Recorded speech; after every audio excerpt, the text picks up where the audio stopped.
We believe we are live. Here we go. Hi, everybody. This is embarrassing and upsetting, and we apologize, but it's COVID. And as we try to move to a new technology platform, it's not without problems. So with apologies to all of you and to all of our speakers, we're not sure where we left off. So we're going to go and take a new approach. We're going to talk about we're trying to think through some about costs. We know that the state's budgets are horrible. We have a session tomorrow on COVID and lessons learned, a session on the last day about budgets. Today, with this session, we want to talk about costs and system redesign. We've talked some about telehealth. We've begun to talk about the cost benchmarking work that states are engaged in. And I want to pursue that a little bit more. If we set a target, a rate of growth, it's built on the current system of healthcare with all its inefficiencies and the winners and losers, and it limits growth to a certain level. So how do we enforce that? Isn't there a problem that it builds in the inequities? The rich get rich, the poor get poorer, and then there's a rate of growth with no enforcement. How do you make, and I know Mary Lou, Massachusetts has been at this very successfully, a major leader in this work. And you were proposing in the legislature, and I know it's not proceeding given COVID, but some enforcement provisions. Weren't you on the cost benchmarking? Yes. So it seems like a long time ago. What we thought was the very creative, the 96-page healthcare bill that the governor and I and a few others worked on and released just about a year ago. Will not happen this session. There's pieces of it that will happen because of COVID. I mean, it's just in Massachusetts, major pieces of the legislation around healthcare, just sort of the life force just got sort of sucked out of them. But the premise is still important. The Health Policy Commission and our cost containment law has served a very important function in Massachusetts, which is to, someone else said it, a couple other people said it, it really establishes very transparent data. There's always noise around healthcare, but here's the data. Here is sort of segregation of costs among major providers or insurers. It sets a benchmark. I would agree with you, Trish. Massachusetts is an expensive state. So when you say it's a 3.1% increase, can't go above that, it's already on a base that is pretty expensive. So what I would say is what the HPC has done is like really shine very clear, objective data for all of us to see and for public policy to occur. Last year, as our healthcare bill was happening. But one of the things the legislature did do for Massachusetts was they weren't exactly sure where they were going to go on prescription drugs, but they gave to Mass Health, basically, they gave to us the ability to negotiate directly with manufacturers drugs. It came from the data from the Health Policy Commission that showed pharmaceutical expenses growing.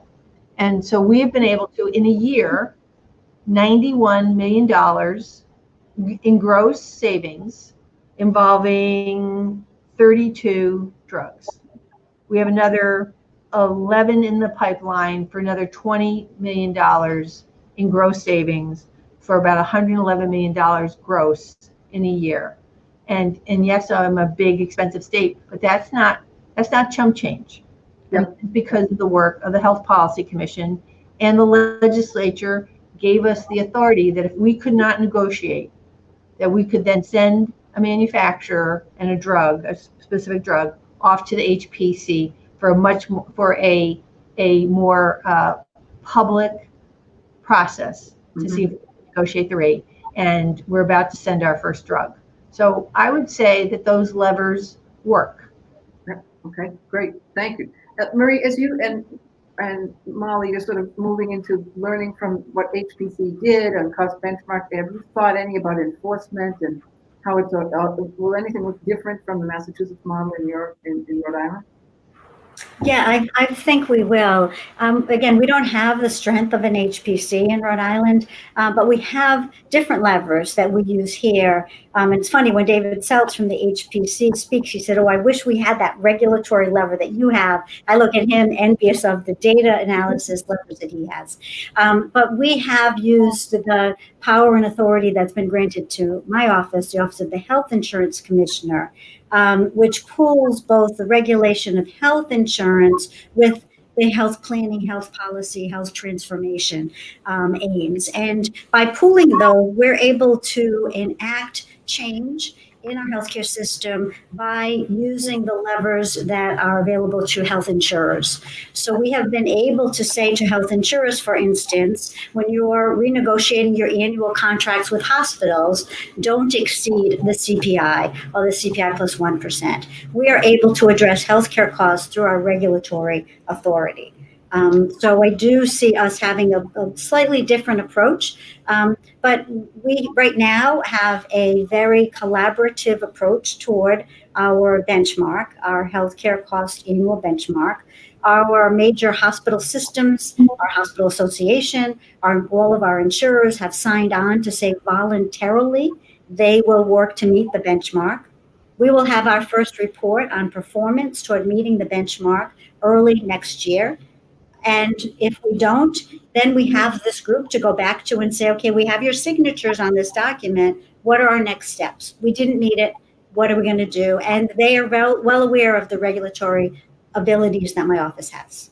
And I think that's really important because that's an important backstop. And I think, is Rhode Island the only state that does this rigorous rate review and can actually place limits on hospital expenditures within the premium?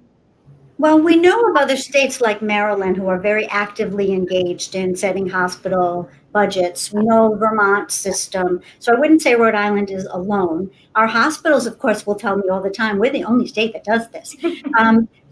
But in the way that we do it, we actually, the way that we originated the policy, it's not the way we're enacting it now, but it originated as a condition on the approval of health insurance rates. So the health insurers came to us and said, we want an X% annual rate for our premiums. And we've said, okay, except we see what your drivers are, and we want to lower those. So we're going to approve your rates based on basically it's about a 3-point-something% rate annual limit on your hospital contracts, inpatient and outpatient. And we have been able to contain costs that way. A review from Harvard Medical School and Stanford that we actually didn't solicit, it was done independently, an evaluation showed that the impact of that particular condition on the rate approvals that then turned into a regulation, it actually saved Rhode Island about 8% on our premiums when compared to a control group. So that's how we've addressed trying to enact.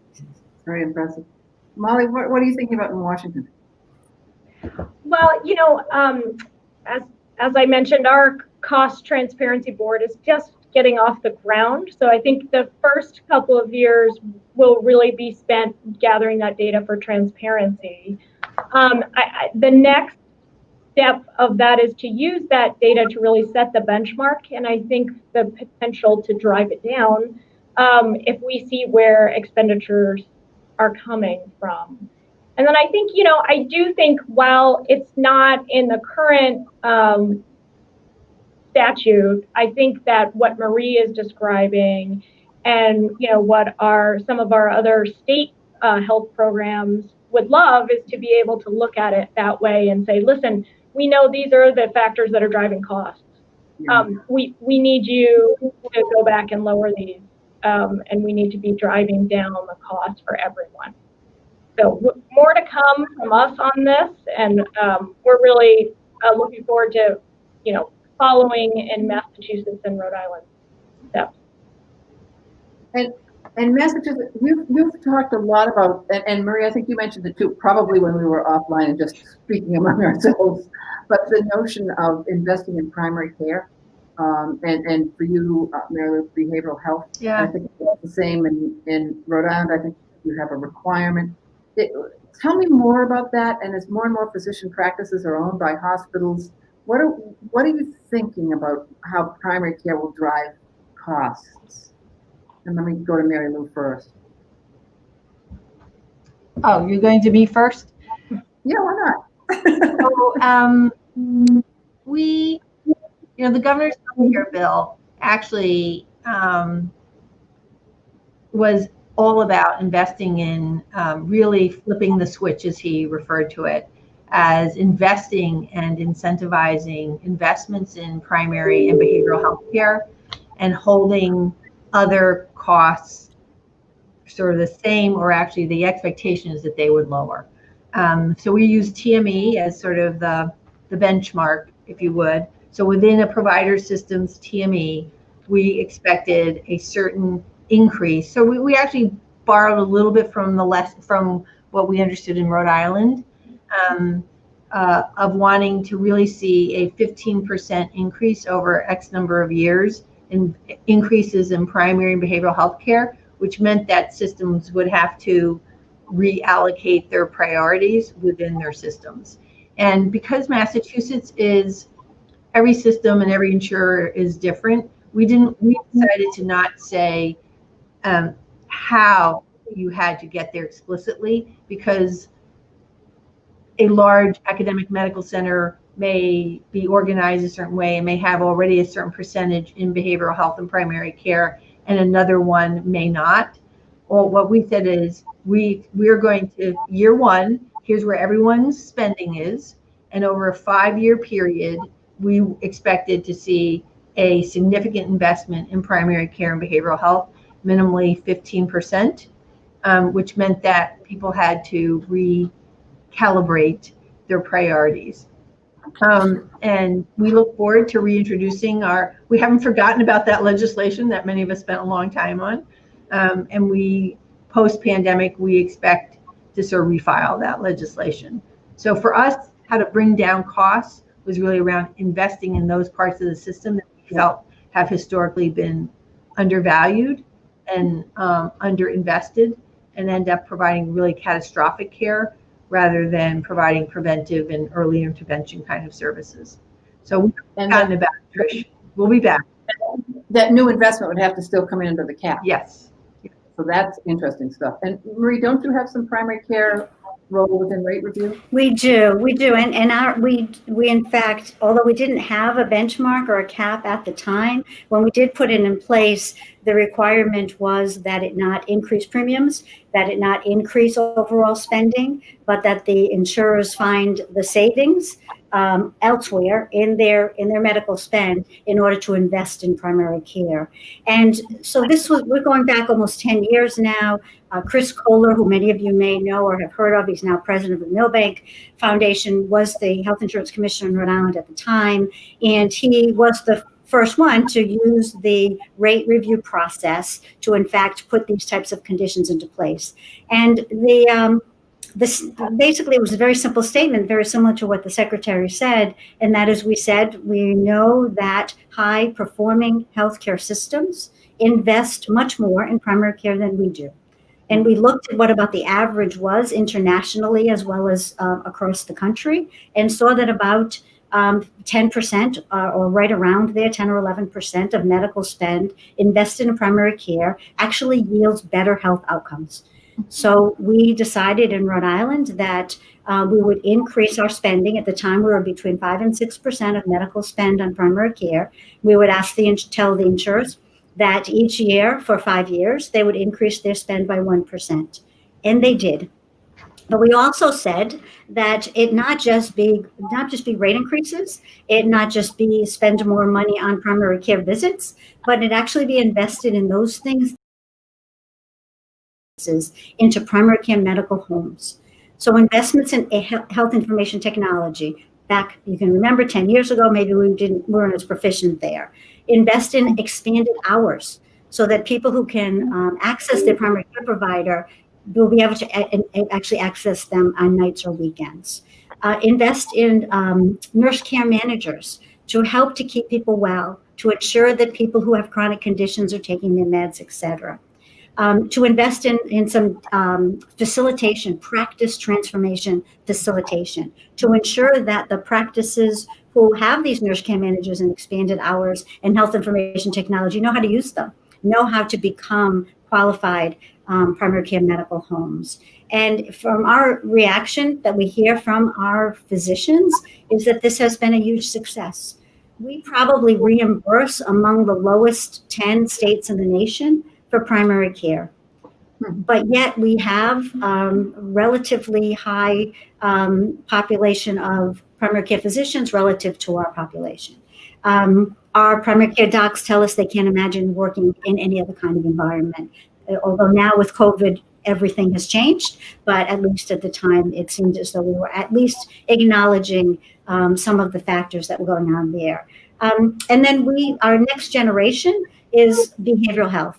So we started to invest in integrated behavioral health probably 2 years ago with practice facilitation, with and actually folks who know how to do behavioral health in a primary care setting, that it's not just co-locating someone, but it's actually the whole effort of bringing together the care.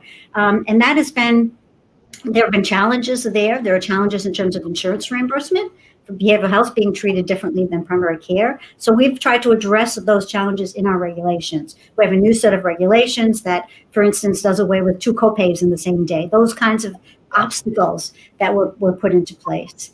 And then once we move from the integrated behavioral health primary care arrangement, our next foray, which is beginning now, is in capitation. So we want to make certain that we move now to a primary care capitation aggressively. So our latest regulations have us moving to almost 60% in 3 or 4 years of our primary care spend in capitation. Other states are probably there or may be there. Some insurers are there, but in Rhode Island, it's been slow to uptake. So again, we'll invest in facilitation and practice facilitation to help the practices to accommodate a new funding mechanism. But COVID-19 has shown many of our providers that fee-for-service payment is really a liability. And being paid based on utilization did not help any of them during this pandemic. Yeah. So we're hoping that we have the wind beneath our sails now, and that we can move swiftly on capitation. And there have been those who suggested that if we moved to global budget kind of strategies, or it would have helped during COVID because the cash flow issues wouldn't have been the same. But, okay. Anything to add, Molly, on primary care? Yeah, I do. We have a great multi-payer initiative that is just getting off the ground out of the Healthcare Authority.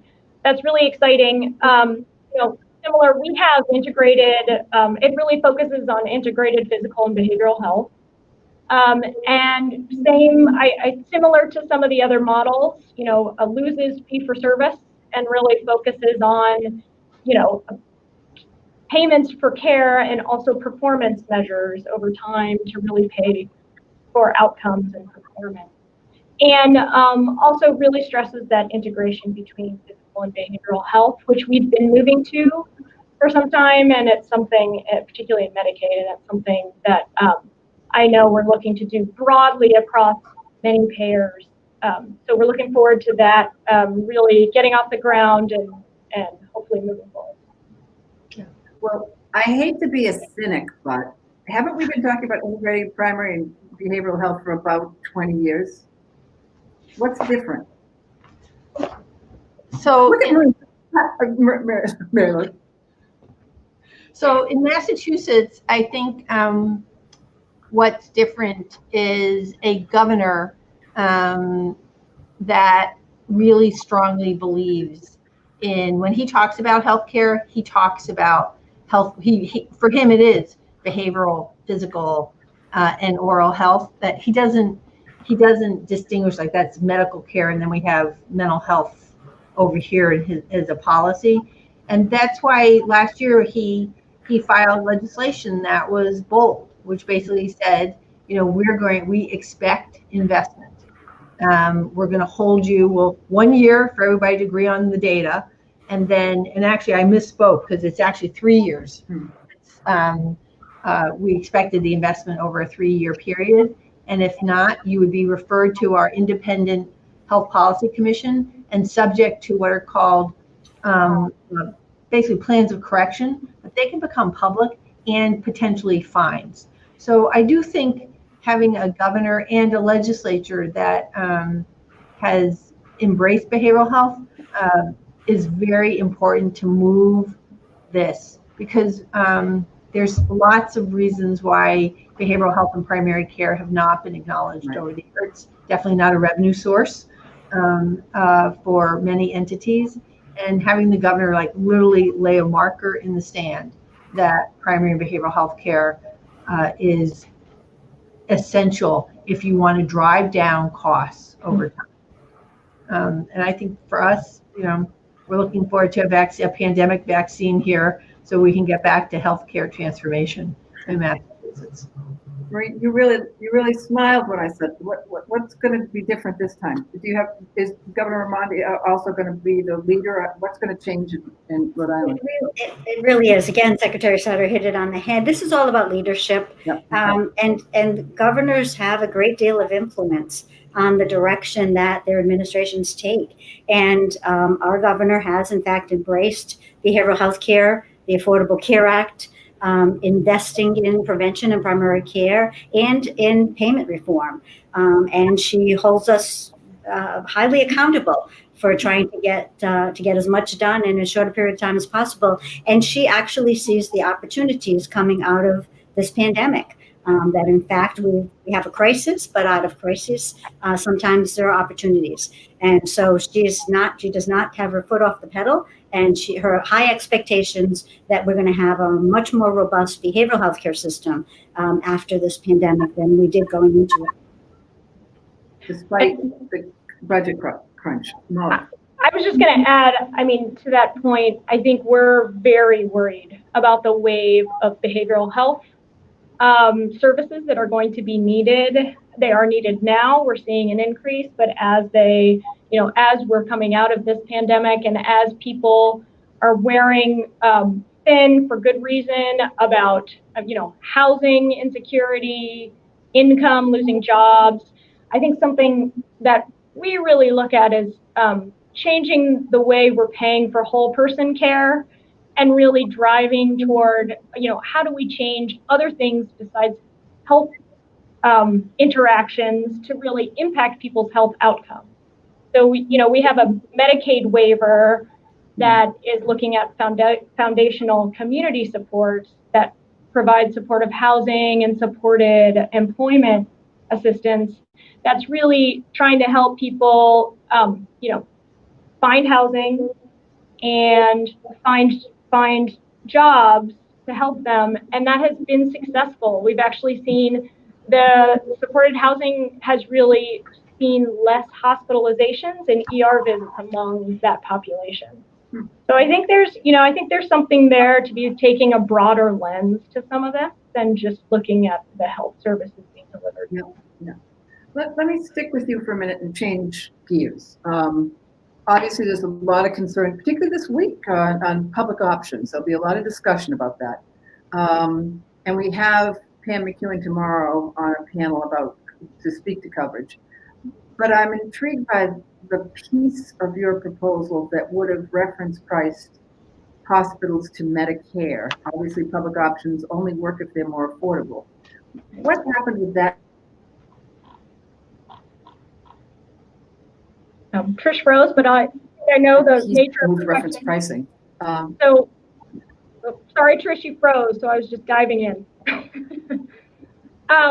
So we have a public option plan that will be in place for 2021 that we're excited about. I'll tell you a couple things with the way pricing has played out.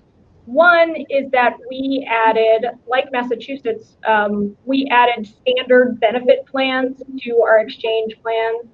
So naturally, that increases the price of premium just because you're providing better cost sharing and benefits for people. In some instances, it's a higher actuarial value. So there's that piece.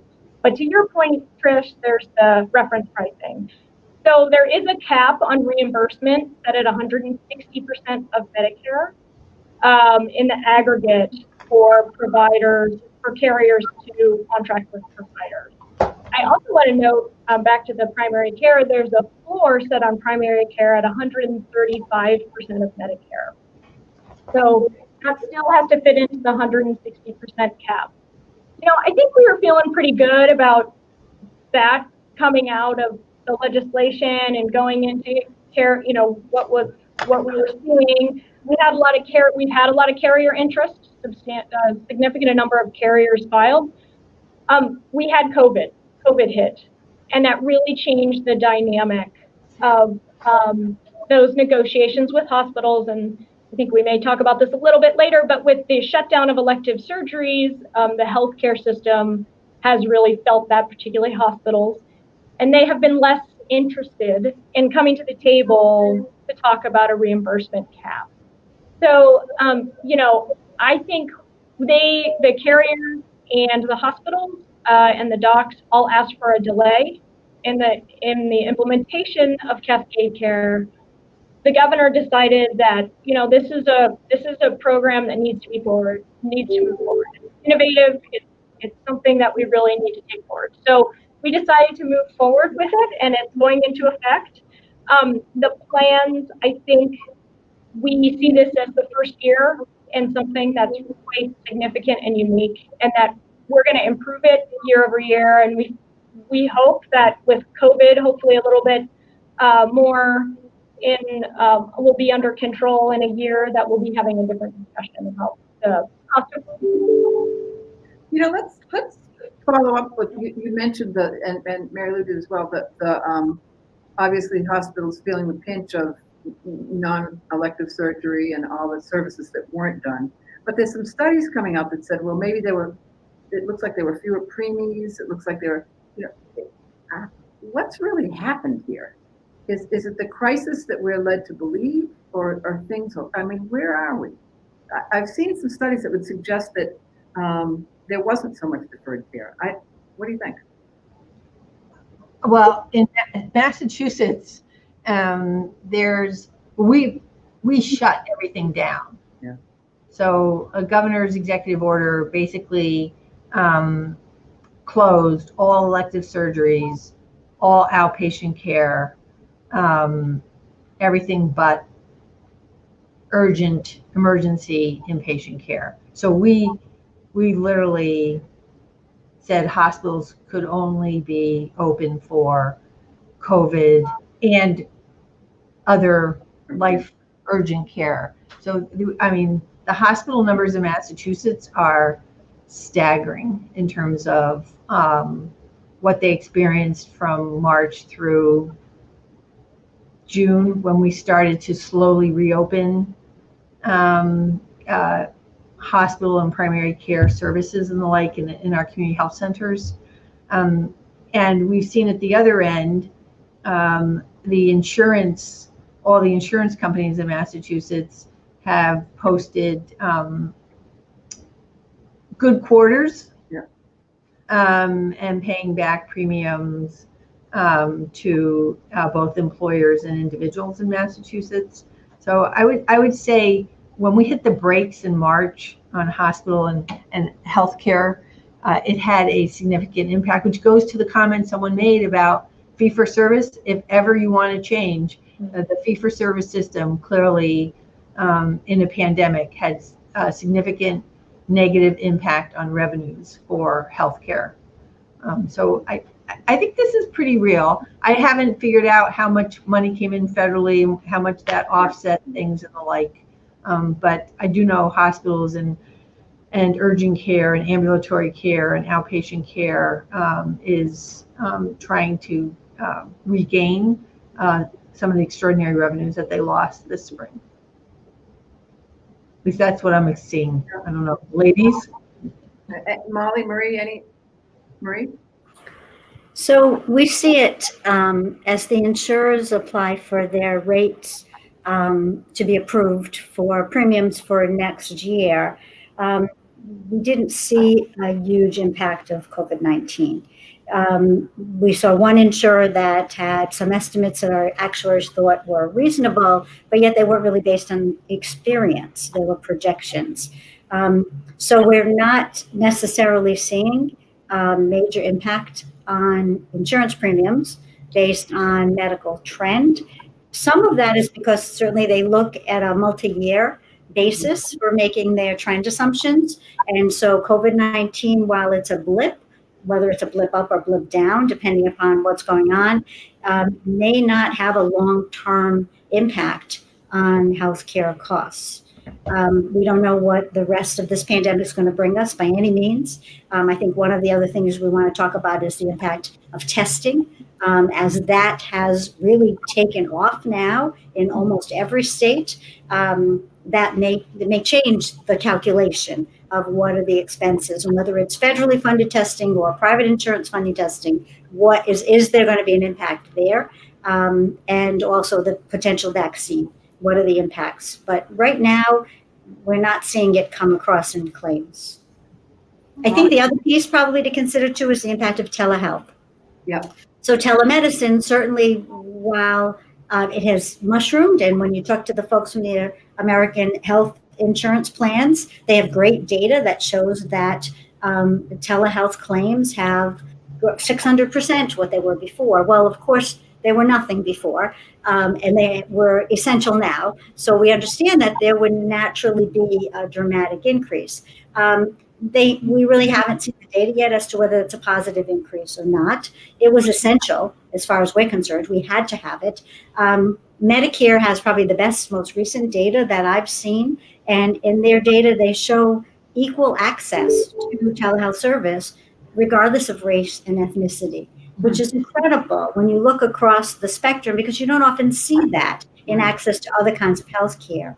And because there was liberalization to be able to use your telephone, liberalization for folks who didn't have access to the internet, we actually may have addressed some equity issues unknowingly by liberalizing access to telemedicine.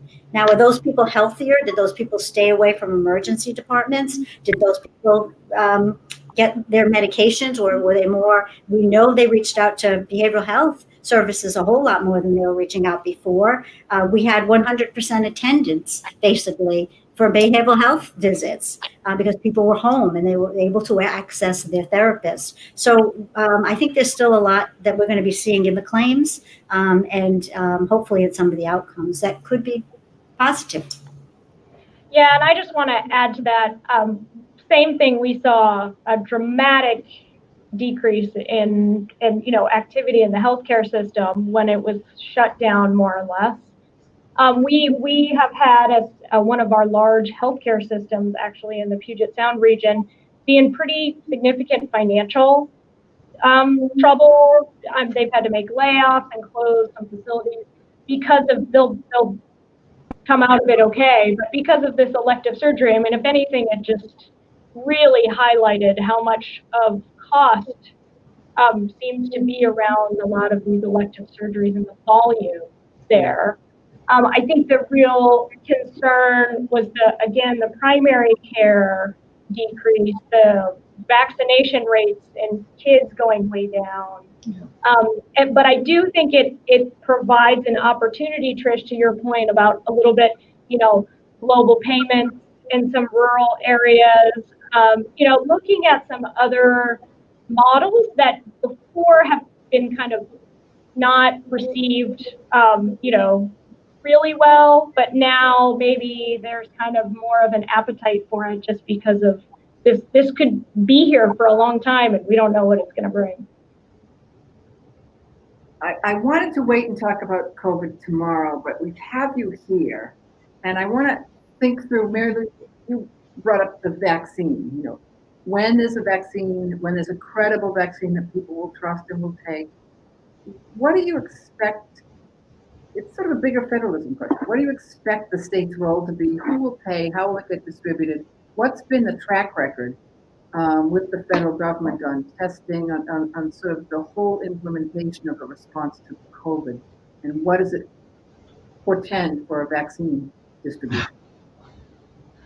Well, let me take. I'll start and I'll do it backwards. Okay. And I speak only for Massachusetts.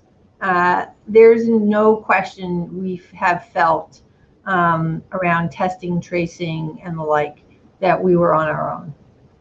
In February 28th, we had no capacity to do testing in Massachusetts, and now we've tested, I think it's 1.9 million tests, a mosaic of our state lab, national labs, and a lot of in-state lab testing capacity that we have grown. We've put our own money in to develop our testing capacity in Massachusetts because we couldn't wait, and really absent national policy. And the governor has been clear about that we've been on our own in terms of testing around access to personal protective equipment, and the like. And we have weathered that storm. We now have 5.5 months of PPE in the warehouse in our emergency stockpile, and have enough ventilators to get through a second surge if we had to. But that was not pretty in March and April as we were scrambling, or just being very aggressive to find the resources that we needed in our state, and collaborating with others. I mean, again, this is we're state to states, we're helping one another, but it was absent federal policy. I do believe that there is extraordinary efforts going on around developing of a vaccine between biotech, national companies do seem to be very focused on a vaccine. And my understanding is the federal government is going to be providing some of it, and we are planning on purchasing vaccine for Massachusetts. So we're being pretty aggressive about that, putting our own money in with the companies to have access to vaccines. And what about the distribution? Will there be federal state issues around that? I can't imagine there won't be. I can give you other examples of things we were doing, and then the federal government decided they were going to go a certain route on nursing homes and oversight on nursing homes after we put in our own accountability process for nursing homes in April. And then finally CMS came out with a different kind of inspection process for nursing homes after we did our own at the cost of $130 million, to stabilize nursing homes in Massachusetts around infection control and the like. So I'm hoping the federal government takes a leading role in the approval and distribution of vaccines in the United States. I guess that's not been my experience in most of this pandemic so far. Just be honest, Trish. Yeah, I'll add to that because we're having a lot of conversations around vaccine distribution. Not knowing what's coming from the federal government. We don't want to be caught flat-footed if we are responsible for that. And I think we're trying to take our lessons learned from past experience with vaccines as well as COVID testing about what's happening with marginalized populations and the barriers that they are facing to getting vaccines or testing or what have you. And there's also a big, we've been having a lot of discussion about kind of the distrust of the government and needing really, I feel like we talk a lot about finding trusted local community messengers who can really carry the message forward about what the best, how do we best reach people to let them know that this is something safe, this is something that they really should get and want to get if it's appropriate for them. So we're laying out kind of what that looks like, and we're just at the beginning stages. But we're working. The governor has a healthcare recovery group, and that group is really diving into this issue, and they are very focused on equity. So we appreciate the lens they're bringing to that. Let's spend a little time on inequity. The governor spoke pretty eloquently. It's a topic on front of mind of everybody. He admonished us to find different ways to solve problems. certainly the issue of inequality in healthcare is not a new one. It's just been laid bare by COVID. What can states do that's different? How do we, you made a good point, Malia, that what else can we do? And are there tools from places that we wouldn't normally think about, like Marie mentioned in insurance oversight? What else, and telehealth, what else? We all feel it painfully, but it's not a new issue. What will we do as states? Well, I think about the communities that we're aggressively reaching out to who have been adversely impacted by COVID-19. They're the same communities that are being undercounted in our census. They're the same communities that are being hit by the food insecurity and the housing insecurity. The economic impact has been on those same communities of this crisis. They are our frontline workers. They are the ones who are in the most in the line of this pandemic. The social justice issues have never gone away, and they're just percolating again. I think we have a real challenge that's more than just healthcare. It's health in its broadest interpretation of health, and I think we have to look at it that way. Whether it's being healthy enough to be able to access services or to be able to know that you need services, not to be fearful of the government. It's not just getting a vaccine. It's so much more than that. It's not just getting a test. So we have a real challenge, and I think we have to recognize that our approach has to be multifaceted, multi-denominational in many senses, and that's the approach that we're trying to take. We have a number of means to not only reach out to the communities, but also to have those communities feel as though they can communicate with us, that we're listening, and that they are directly speaking, not through community agencies, but directly speaking to us. It's a lot of work, but it has to get done. And is there a role for insurance departments in? So, I've started having conversations. One major insurer I just spoke with this past weekend did ask for their plan, their diversity plans. And I think in terms of insurance departments across the country, the NAIC summer meetings just wrapped up.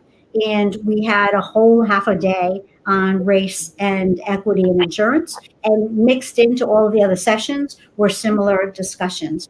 So yes, there is a huge impact, not only on who sits in the boardroom for an insurance company, but also what are your policies, similar to mental health parity. Until we started looking for it, we didn't see it. Then we looked for it and we said, oh my goodness, we have all of these provisions that are excluding people. Intentionally, unintentionally, whatever it is. And I think we now have that lens very focused on insurance, on equity, in terms of benefits, in terms of communications, in terms of who's making decisions. We have to continue to push forward. Yes. So I think we have to do everything differently if we truly want to address, and I know that sounds very global, address health equity issues. So Massachusetts, you look at our markers against all the major health issues, we look pretty good. Right, highest percentage of insurance in the United States. We're 49th in, meaning best in terms of diabetes. You look at all of our markers, you'd say we're doing okay. And you just can't accept that, one. Two, and let me just talk about testing and tracing. The words in and of themselves have a lot of feeling attached to them, depending on community.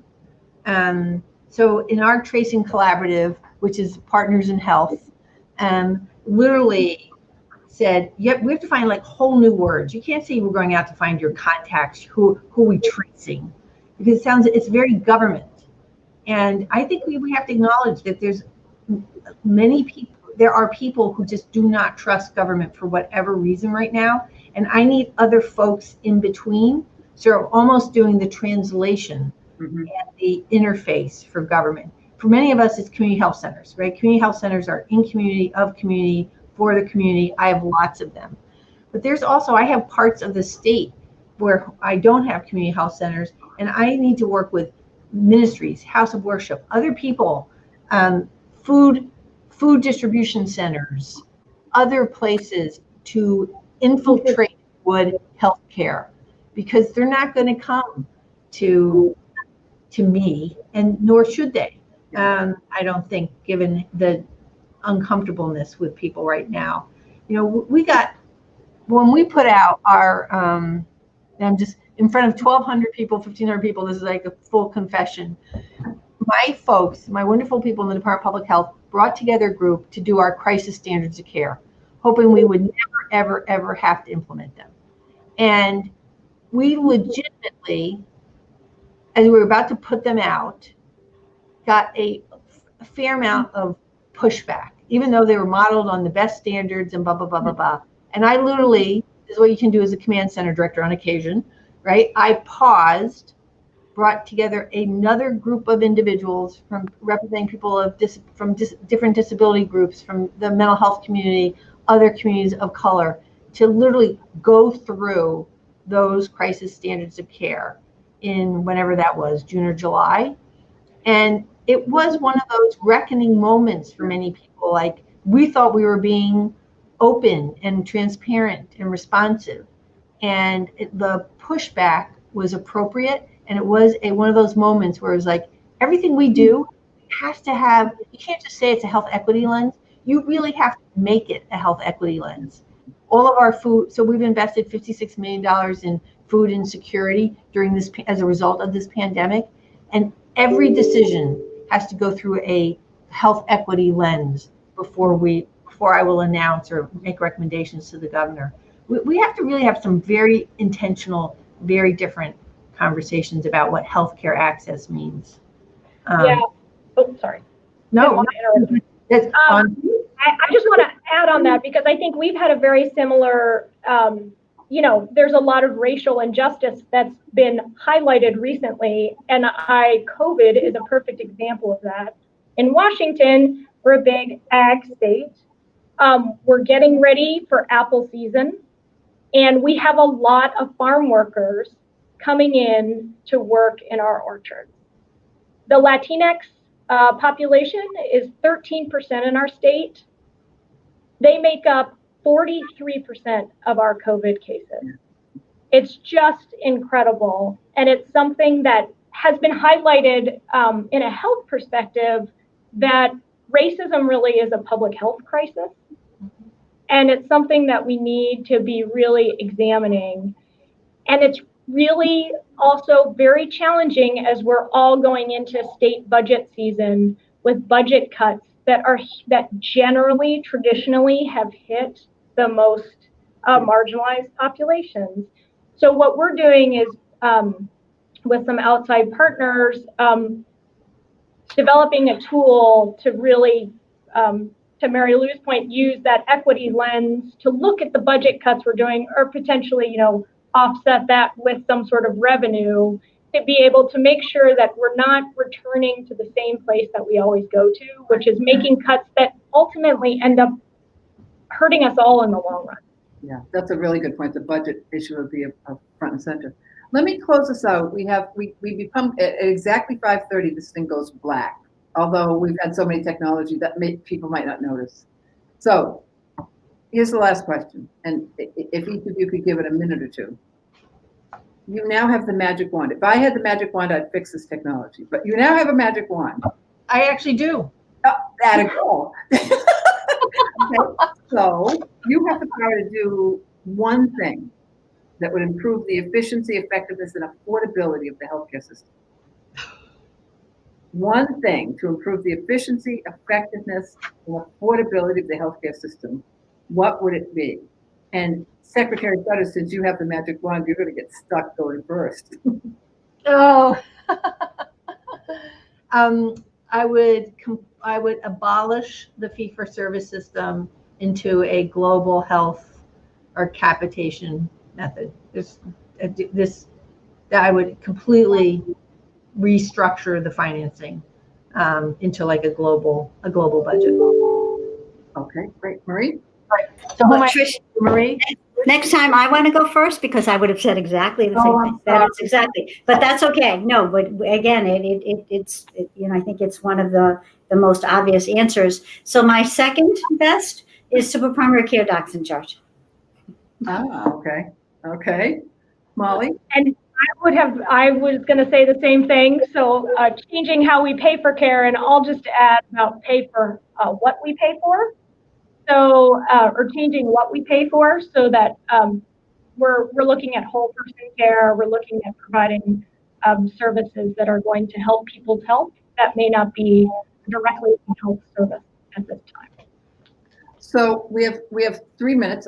So you have 60 seconds, and the question is, what's the biggest impediment to move there? What's the biggest impediment to move us to a global budget versus, what's the biggest impediment?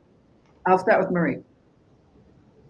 Well, at least practically on the ground with us, it has been the fear, I think, of the providers, particularly the larger ones, to make dramatic change into an unknown territory. So they know what works now. They know how to increase the flow of dollars coming toward them.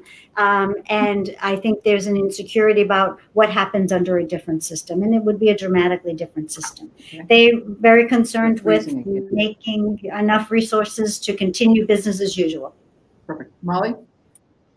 Yeah, I would just add to that. I think it's really hard when people continue, they know where their money is coming from in the healthcare system and how it's getting paid for. And it's really hard to tell anyone in the healthcare system that they may not make as much money as they have been.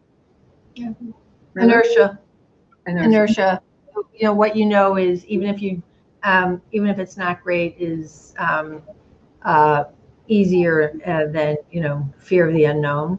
And I do think from the pandemic, which I know you'll spend more time on the next few days, I do think from the pandemic does actually open up some opportunity, whether it's telehealth, telebehavioral health, really rethinking the financing structures, rethinking things of institutional racism as a public health crisis, and the like, is the opportunity before us, and we should not lose sight of that.